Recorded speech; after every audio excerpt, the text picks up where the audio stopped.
There is a name I love to hear, I love to sing its worth. It sounds like music in mine ear, the sweetest name on earth. Oh, how I love Jesus. Oh, how I love Jesus. Oh, how I love Jesus, because he first loved me.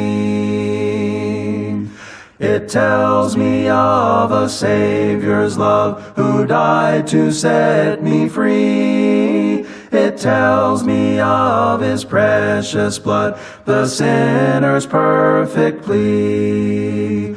Oh, how I love Jesus. Oh, how I love Jesus. Oh, how I love Jesus, because he first loved me.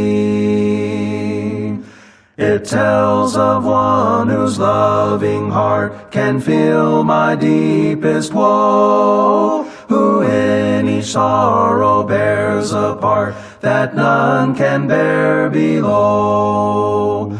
Oh, how I love Jesus. Oh, how I love Jesus. Oh, how I love Jesus, because he first loved me.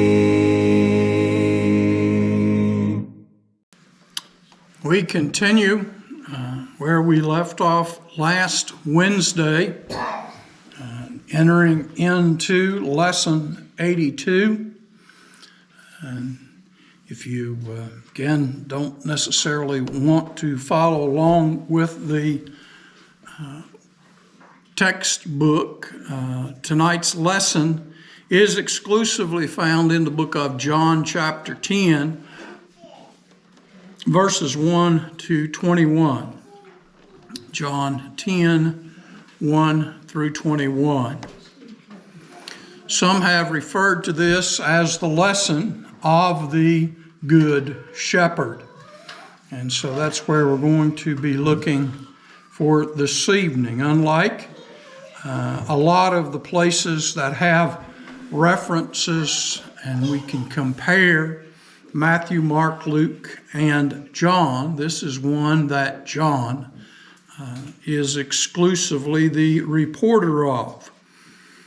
The lesson this evening here in John 10 is also a continuation of the things which we were discussing last Wednesday. When we left off, Jesus was in a discussion with the Pharisees as he was speaking to them about their leadership and leadership abilities. They were questioning, Jesus used the man who was born blind, who received his sight, and he compared that to the Pharisees who, claiming to see, did not, and their leadership was rather poor. And so as we continue, we need to think about the fact that Jesus is still speaking to the Pharisees and perhaps some of the disciples and other Jewish leaders as we enter here this evening. And so Jesus uses the parable of the Good Shepherd as a way of comparing himself to the so-called leaders of Israel at that time. The Sanhedrin, the Pharisees, again, the scribes, many of those who had charge of the temple were trying to reign and rule over the people of Israel spiritually, religiously. And so Jesus compares their stint as a shepherd or shepherds of Israel to his position as the Good Shepherd, as it's come to be known. Many times when we use this word a lot, or the religious world does, but we don't usually think of them as shepherds. But many times the title which is used among the religious world is that of pastor. A pastor is a shepherd, one who cares and tends for the sheep. And so when we're talking about, and Jesus is talking about the shepherds, he's talking about those who have the responsibility of overseeing, tending, and caring for the flock. And so we see this concept throughout the New Testament as we're talking about elders, as we're talking about so-called pastors, or we're talking about bishops. It is an office. There is a formal office in the church, that of the eldership, which is the pastor, the good shepherd that is responsible for caring for the sheep. And in the book of Acts chapter 20, and I'm not going to turn there tonight, but if you'd like, as Paul is speaking with the elders of the church at Ephesus, he talks about them feeding the flock. They're the person who is responsible for feeding the flock is the pastor, over which the Holy Ghost hath made you overseers. And the word overseer there is the word that we translate bishop many times. And he was speaking to the elders. So as he's speaking to the elders, he's using versions of that word about their responsibility to oversee, to feed the flock, to make full, faithful use of that office that they were the elders of over the church there. And so with all that kind of being said, we go into John 10 and 1. And Jesus says, Verily, verily, I say unto you, he that entereth not by the door into the fold of the sheep, but climbeth up some other way, the same is a thief and robber. Many times when the shepherds, again, had their sheep out in the fields, they weren't always at night just roaming around, because that could be very dangerous.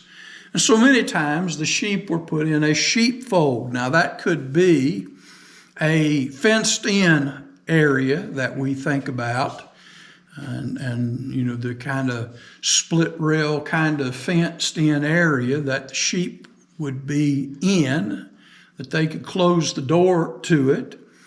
Many times that the sheepfolds were various types of caves and places where the sheep could be corralled into at night and then let out to graze day under the oversight of the shepherd.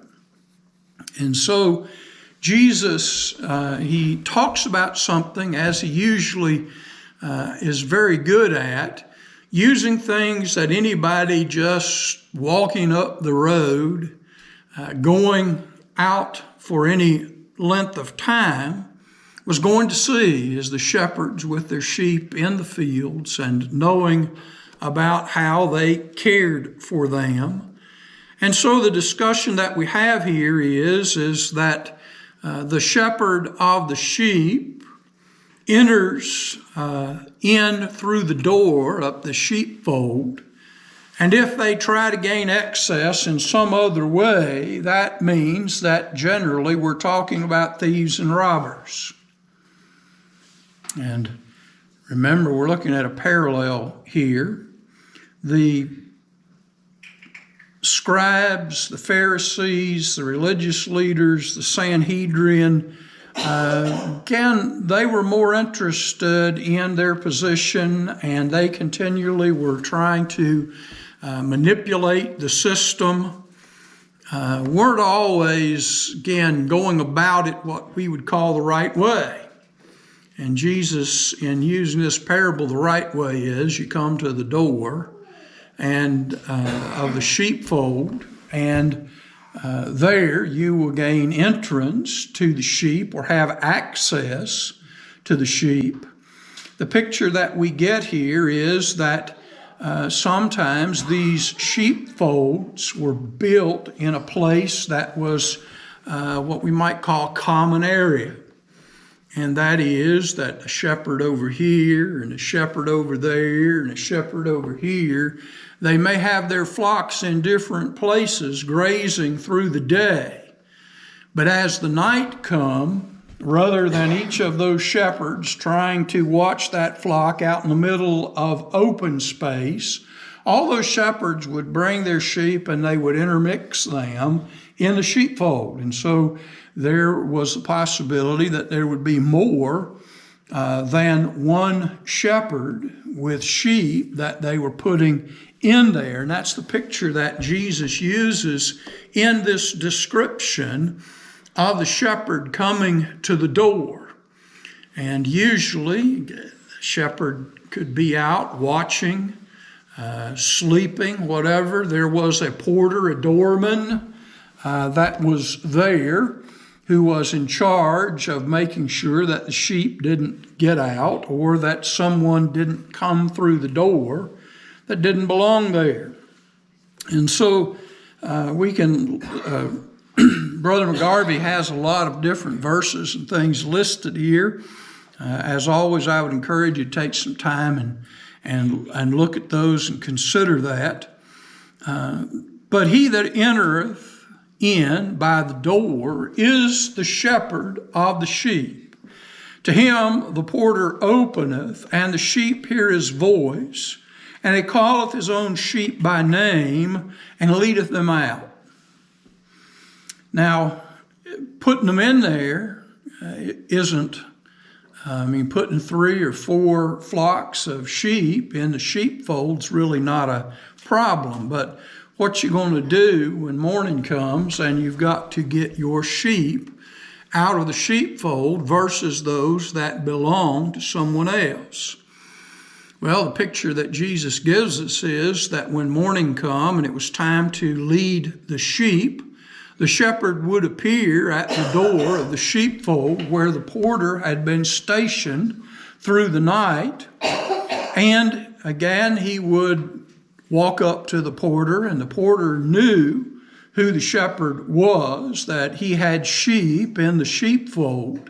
And so the porter would open the door of the sheepfold.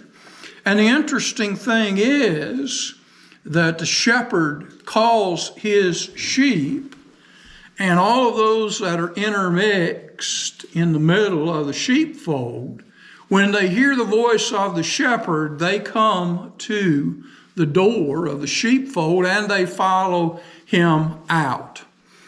Yes? When I was overseas in Scotland, I seen that done by the shepherd that got over the sheep. And they've... They had them in one place, then the owner of one group, he would call, they let everybody's voice, and they would come out. The shepherd's with them. He was with him, but they would, he could whistle a certain way, the dog would bring him out. And it's kind of interesting. And Jesus uses this as a, the sheep, he calls them. To him, the porter opens. The sheep hear his voice, whether that's a whistle, whether it's a call, whatever it is. Here, Jesus specifically says he calls his own sheep by name and leadeth them out. Spending a lot of time with the sheep. I'm sure all of us, to one extent or the other, have been a part of a farm. I don't think anybody here has never been a part of a farm. And on a farm, whether it's chickens, whether it's ducks, whether it's a dog, whether it's a cow, whatever it is, generally they all end up with a name, don't they? And so, again, sometimes that can be a problem when kids sit down to eat and dad tells them that's old Bessie there on the dinner plate that they've played with all summer long, or Billy or whatever. But nonetheless, when you're with those animals, and they have the ability to recognize their own name. If you give them a name and you call them by that name, if you have a relationship with them, again, the shepherd knows the sheep that are his. He's with them all day long. When they're acting up, again, he has to deal with that. If they want to wander off, he has to deal with that. And so when he gets there at the door, if some of them are lingering, if some of them aren't willing to come out, waiting to come out, again, he can call them by name, and they will listen to his voice. He leads them out. And we could imagine, and Brother McGarvey mentions here, that several small flocks could be kept in one field, one sheepfold. Not every shepherd necessarily has 1,000 sheep. And if you got that many sheep, you probably have your own sheepfold, and the porter is one who's directly hired by you. But at that time, many people, again, made their living by sheep, and they had small herds and flocks. And so they would lead them out of a day to, as the 23rd Psalm says, green pastures, still waters. Not so long ago, I was looking at an article that was on the internet about what David says he anoints my head with oil. And it talked about the practice of the shepherds at that time in keeping the flies and some of the aggravating insects away from the sheep, that they would put oil on their head to help with some of the insects and things that were troublesome. And so the shepherd had a relationship with the sheep, whether it's anointing their head with oil, leading them where there was going to be grass, maybe even before they went to get their sheep. They were looking to see which fields, what places up early would be best that day to take their sheep. And I'm sure there was probably some kind of hierarchy as to which shepherd gets to, again, go out first, whether they own their own land, whatever it is. But, Jesus speaks about here relationship. There is, between the shepherd and the sheep, a relationship. And that relationship was somewhat lacking among the leadership of Israel and the people of Israel. There were some, no doubt, who were wealthy and influential and all, that got along with the Sanhedrin.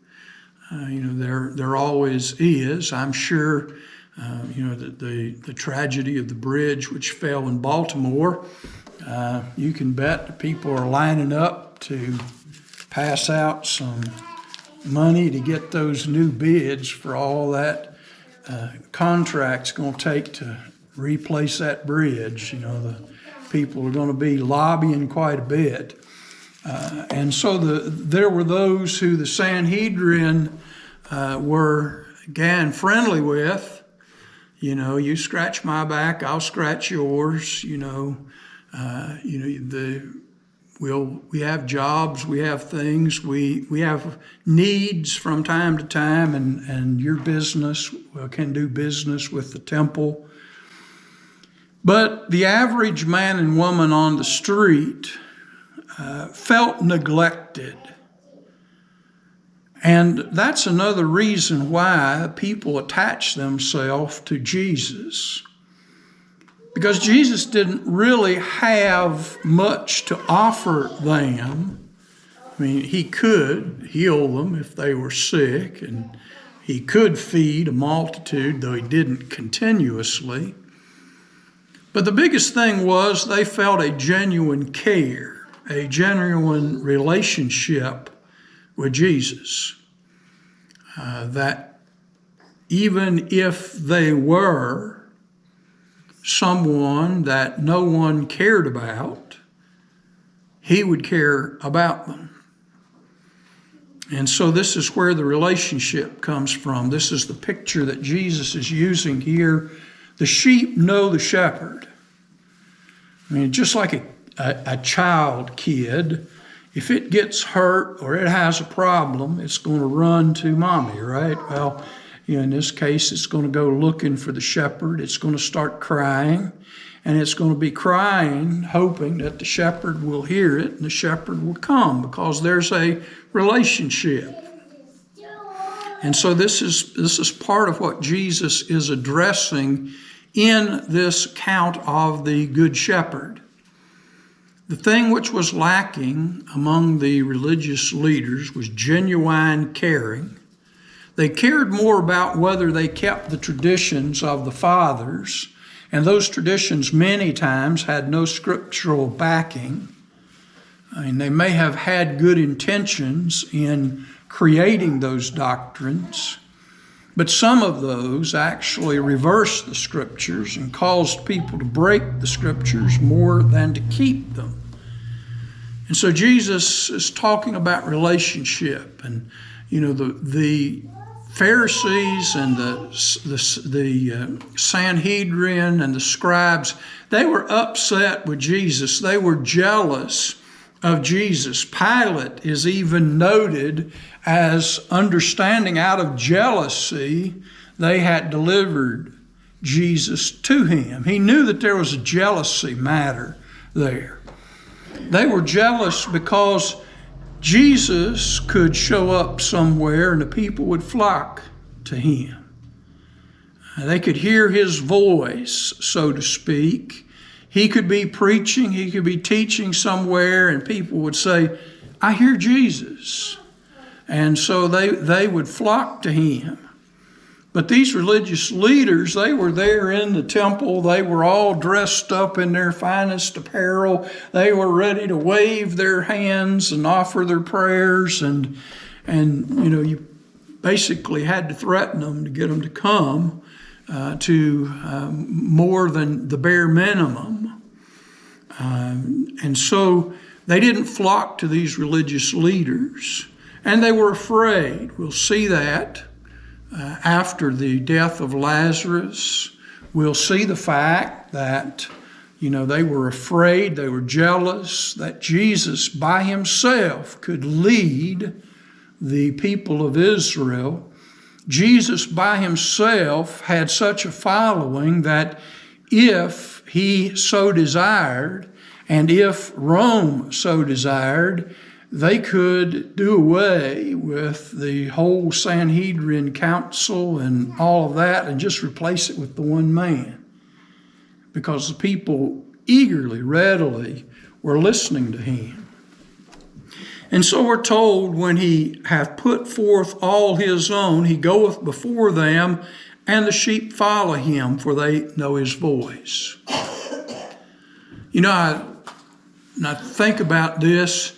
You got David out there in the field watching his father's sheep.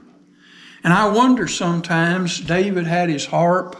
I'm wondering sometimes if David didn't go walking out into the pastures, playing his harp, singing his psalms, which was in praise to God, but he was singing and all that, and the sheep would hear that.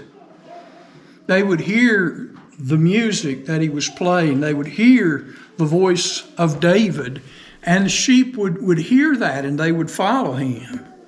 And so while he was out there, while he was with them, I can't help but think, again, he was playing music for himself, but he was playing music for the sheep. Now, that may sound crazy to some people, but again, whether you're whistling, and as Paul says, whether you're whistling as you go, whistling the tunes and things that you're aware of, whether you're singing, whether you're just speaking to them, he goes forth, and the sheep hear him, and they follow him, for they know his voice. And he says, a stranger will they not follow, but will flee from him, for they know not the voice of strangers. And so if someone tries to pick one up, a shepherd can pick up one of his sheep and put it over his shoulder and carry that sheep, and the sheep will go along with it. But if a stranger tries to pick the sheep up and tries to carry it, it's going to start crying because, it's going to be upset. It's going to fight because it doesn't know who that person is. That person doesn't have a relationship. That person is not someone the sheep is comfortable with, and so they will flee. More so than, and so that they try to stay away from them. And when we look at the parallel, what Jesus is saying is, some of these people that you're trying to get a hold of, they're running away from you. You're worried about the fact that they're running to me and they're running away from you. I mean, this is what's in the middle of all this. They're running from you and they're running to me. And that must mean that they trust me more as a shepherd over them and their souls and their cares than they do you. I mean, you may have a flock and a fold, but these people don't feel like they belong to it.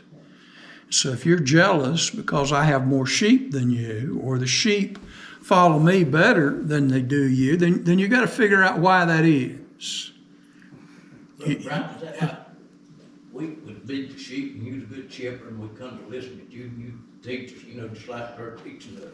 Again, that's part of it. I mean, the office is specifically more for the elder. They're the ones who oversee the flock and see that he talks about feeding the flock. The elders have responsibility, but if a congregation doesn't have elders, then we have to deal with that. Jesus therefore said unto them, Verily, verily, I say unto you, I am the door of the sheep. And all that come before me are thieves and robbers, but the sheep did not hear them. And so that puts us right back to square one. If they didn't hear you, then they're not your sheep. If I am standing on the seashore, or if I'm in the temple and they hear me talking and they come to me, then they're not your sheep. Now, why they're not your sheep, you'd have to ask that yourself.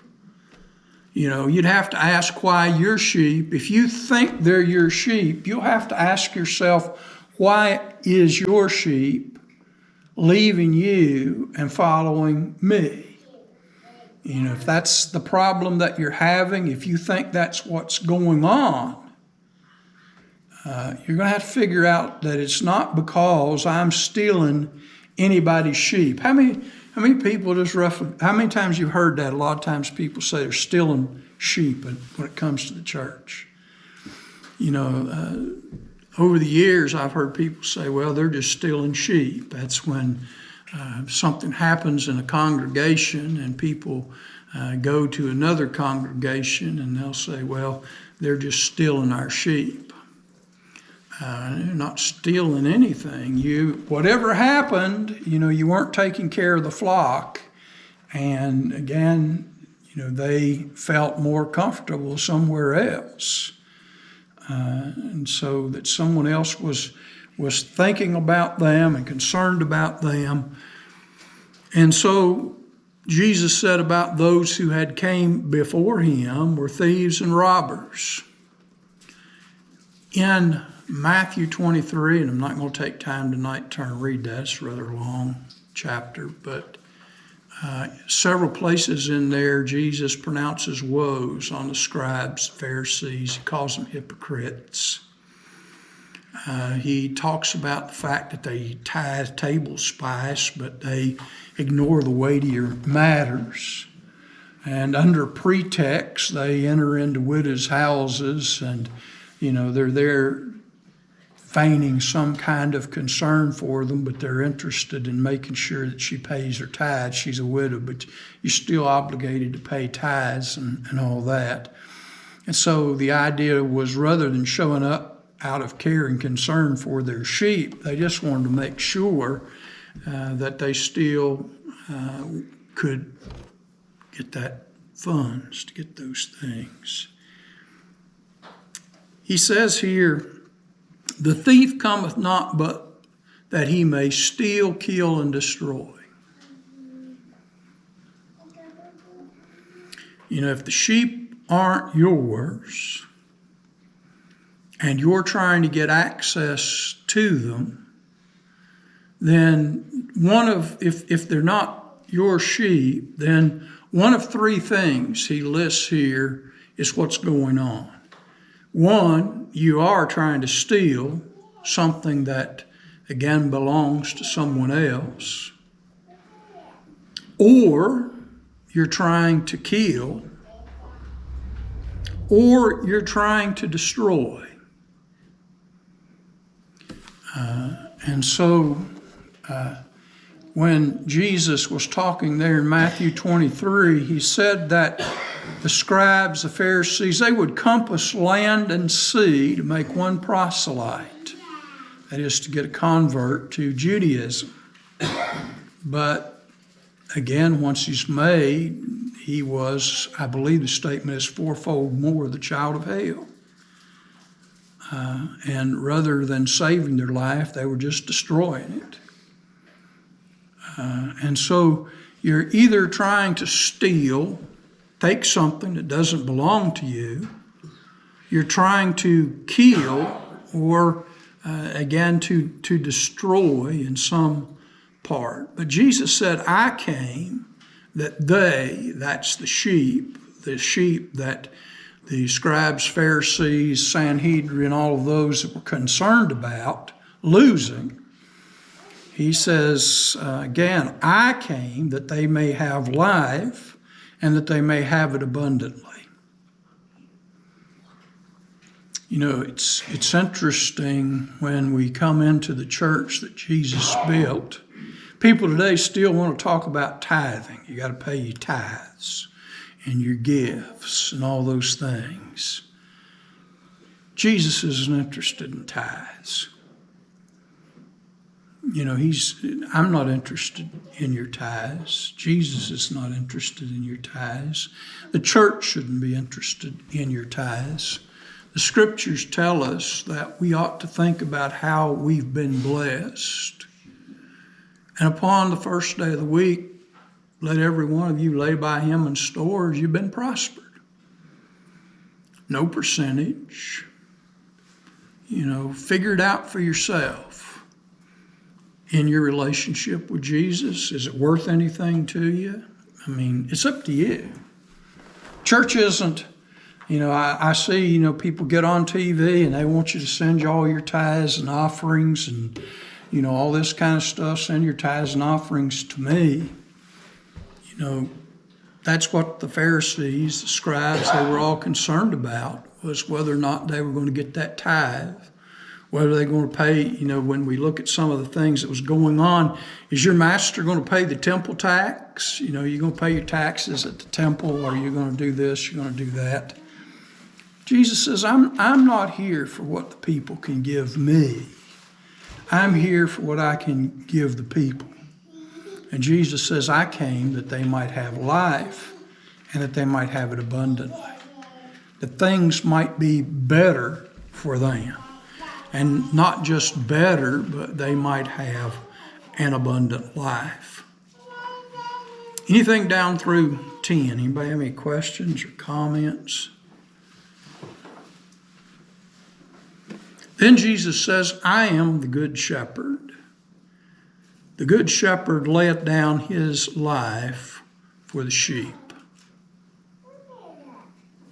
You want to see the difference between the scribes, Pharisees, Sanhedrin? See how many of them were willing to die for anybody. Just like the good shepherd in the field, when the wolf approaches or danger approaches, thieves, robbers, the shepherd is willing to go to whatever extent possible to save the sheep. And Jesus says, I'm willing to lay down my life for the sheep that they might have this life and have it abundantly. Jesus said, you know what the difference between being a good shepherd and what's going on? He then begins to talk about hirelings.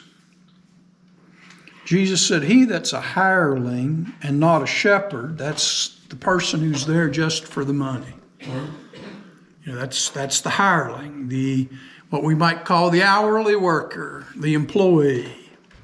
The hireling and not a shepherd whose own the sheep are not, beholdeth the wolf coming, and leaveth the sheep, and fleeth, and the wolf snatcheth them, and scattereth.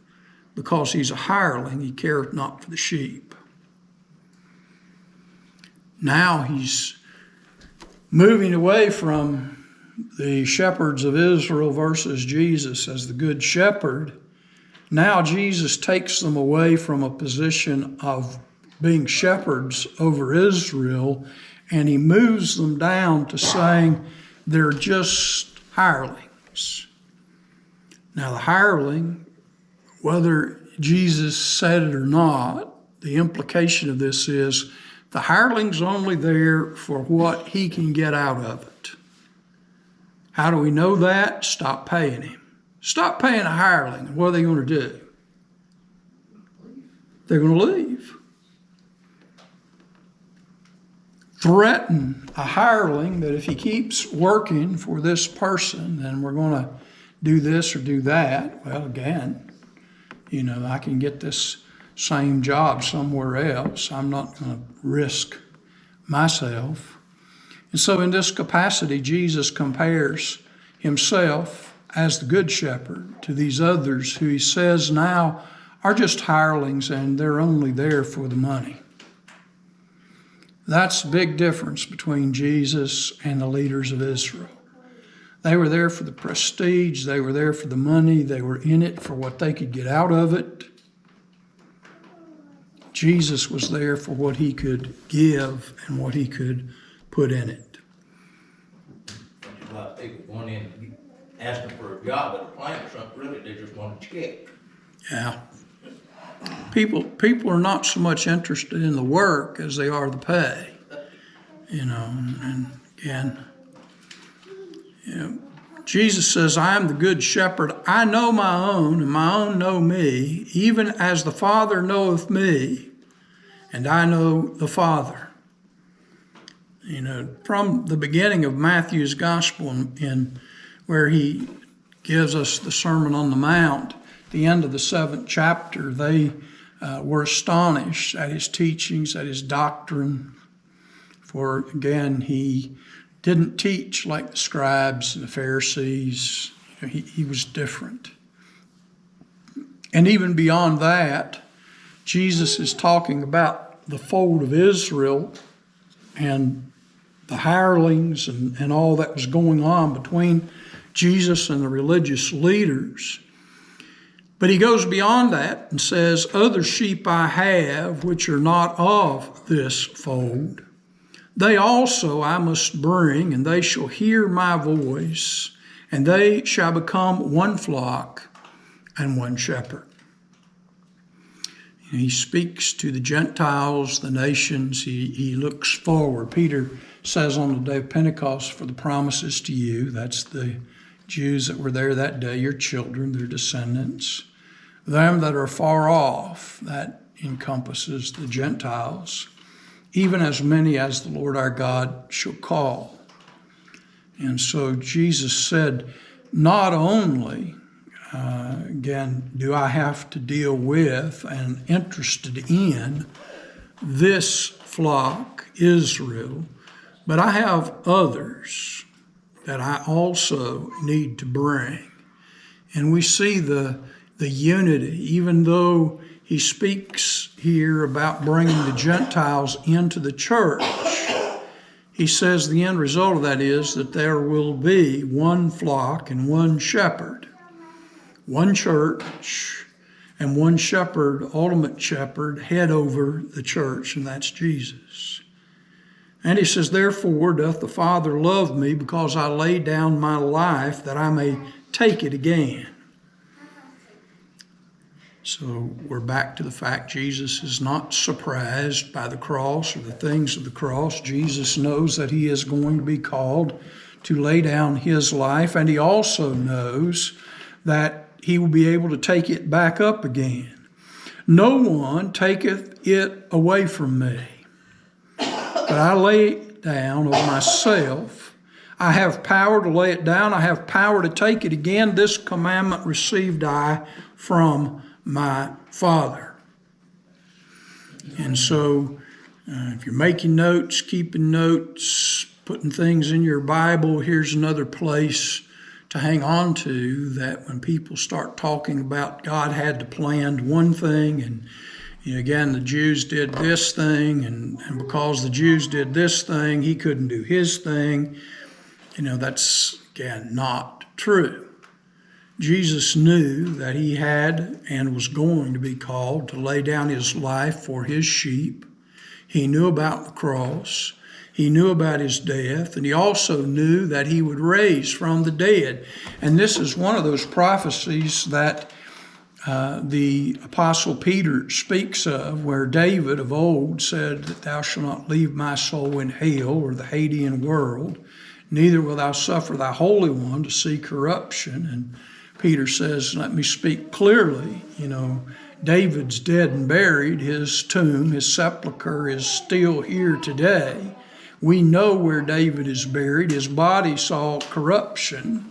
But being a prophet, Peter says, knowing that God had sworn an oath, again, he speaks to Jesus Christ, who ye crucified, but God raised up, and he talks about now he's on the right hand of God. And so we're told, as he spoke about that, there arose a division again among the Jews because of these words. They were listening, as he intended for them to, these religious leaders, not just the Jews, but the Jewish leaders, many of those who were at odds with him. There was division. Many of them, which would go to the majority, said, he hath a demon and is mad. Why hear ye him? Why listen to this stuff anymore? This man is crazy. He's got a demon. That's what their concept was. Others said, these are not the sayings of one possessed with a demon. Can a demon open the eyes of the blind? And that takes us right back to the 9th chapter. I'm sure that in your lifetime somewhere you have had a chance to see Manchin, the crazy one, Helter Skelter from the 60s when he was alive. When you looked into that man's eyes and you listened to him talk, it would be easy to say, this man has a demon and he's crazy. And when you listen to people, last night we were watching a program about the Jonestown massacre. And when you listen to him talking, it's easy to say, that man has a demon and he's crazy. He's crazy because he's got a demon, and whatever. But these people who were standing there listening to Jesus, the majority of them wanted people to believe that this man ain't right. But there were others of their group standing there listening to him, saying, I heard what he said, and what he said makes perfect sense. A crazy man don't talk like that. And besides that, somebody possessed with a demon, somebody's crazy, they don't go around opening up the eyes of the blind. And so we're back to that miracle that Jesus performed, which caused the man he gave it to be cast out of the synagogue last week in our lesson. We're back to the same thing. This ill will, this division, there's a certain point where the religious leaders of the Jewish people were not interested in anything else other than destroying Jesus. It didn't matter what Jesus did, miracle, whatever. Doesn't matter what he said, how well he understood the prophets, how well he could teach, how well people understood the things that he taught. The religious leaders, many of them just hated him. They had been and would be conspiring to put him to death. And not only that, but after Lazarus is raised from the dead, that creates a whole nother problem for them, because even if we kill him, we're going to have to kill Lazarus too, because, thank you for your attention, comments. Lord willing, next Wednesday evening we will pick up with lesson 83. In closing this evening, we wish to thank you again for spending your time and study with us. We hope the lesson has been uplifting and motivational. We encourage you to return again for our next lesson. Until then, may we invite you to visit our website. You will find many study opportunities. Our resource page has links to the Gospel Broadcasting Network, a 24/7 station with many great Christian programs and speakers. In Search of the Lord's Way, with Brother Phil Sanders. We have 2 links for Bibles and downloadable software. If you are looking to really expand your knowledge, perhaps you might like to try World Video Bible School, a college-level learning site free of charge. So, until next time, may God bless and keep you in His care as we walk together in His truth. And remember, as always, the churches of Christ salute you.